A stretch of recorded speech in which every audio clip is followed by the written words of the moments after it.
okay, there was pretty much one single guy at the wedding that I went to recently. I guess I'm getting to the age where everybody is booed up, and there were probably 3 single people at the whole freaking wedding.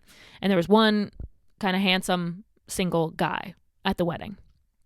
And I thought to myself, oh my gosh, good looking, nice guy, obviously vetted by friends. He's in my best friend's friend circle in the town where she lives.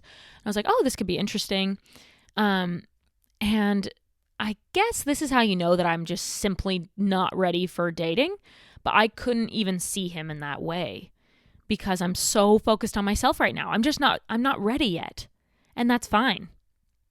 I am so focused on my own health, my own career goals.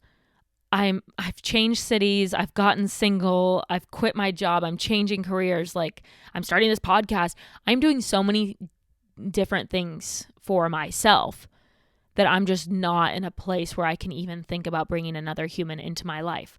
And by the way, considering my previous dating history, the next person I date will have to add to my life. I'm not going to be with somebody who brings me down. End of. Because I'm a good person on my own. I like who I am. I like hanging out with myself. I have a great family, a few amazing friends who I love and keep in touch with. The person that I bring into my life as a romantic partner will have to bring me up, and that's it. They either got to match my energy or bring me up.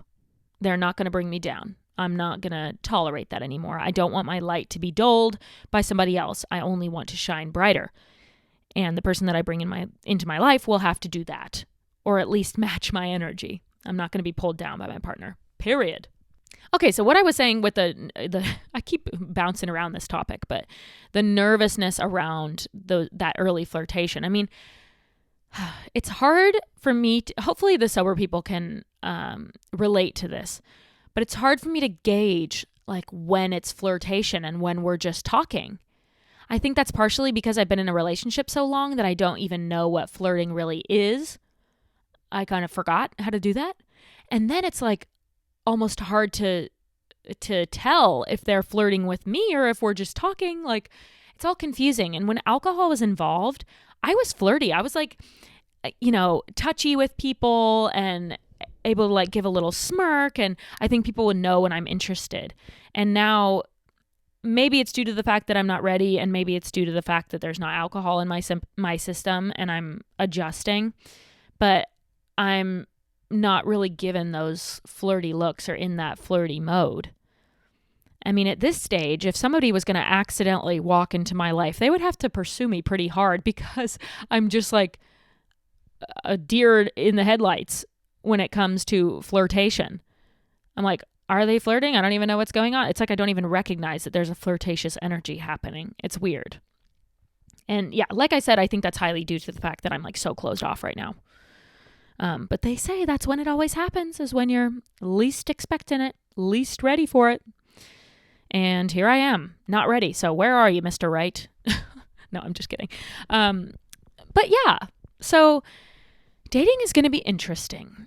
I signed up for some dating apps right at the beginning of when I moved to this new city and was kind of newly single, basically just to look around and make myself feel good, which is horrible. That's not why you should get on the dating apps. You should get on the dating apps because you want to meet somebody in person and actually go on a date and find your lover, your person, your partner.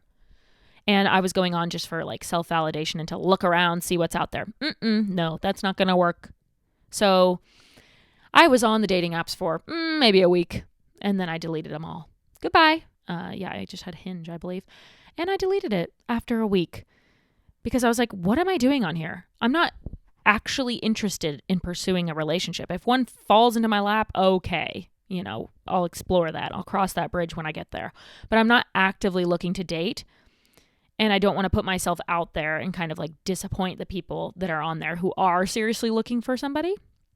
I don't want to go down that road and then be like, actually, I'm still working on myself. Sorry, bye. I feel like in general, guys get a bad rap for doing that. But I was kind of doing that.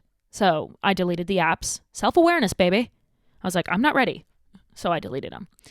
And I don't think I'm going to get back on because I just feel like my person is out there and I'm going to meet them in real life.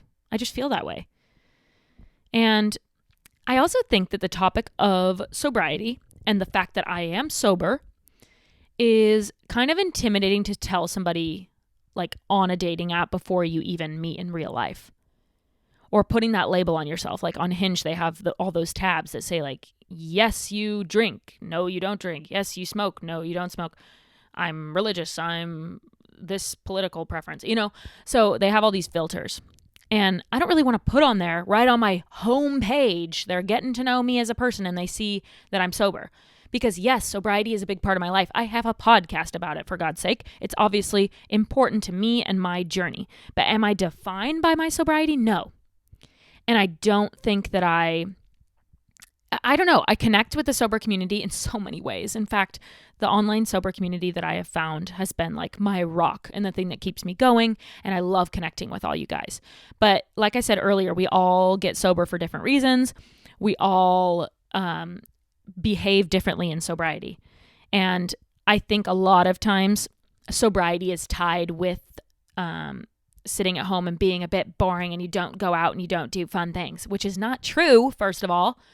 Anybody out there who doesn't like to party in sobriety, I understand that fully. And sitting at home or doing your grocery shopping or watching a show, I love doing all that stuff too. I'm not a huge going out person. Just on occasion, I do like to go dance and party and woohoo, even in sobriety. So all I'm trying to say is plastering the fact that I'm sober on my dating apps, it gives an impression right away. It's kind of like having a bumper sticker on your car. It's like you get into a fender bender and they're already coming in with some opinion of you. And I don't necessarily want people to have that opinion of me. I'm just being honest here. Like, sobriety is important to me. I'm passionate about it and I'm not afraid to say that I'm sober. I'm not. But on a dating app, I don't want them to go into viewing me as a human being through the lens of she's sober right away.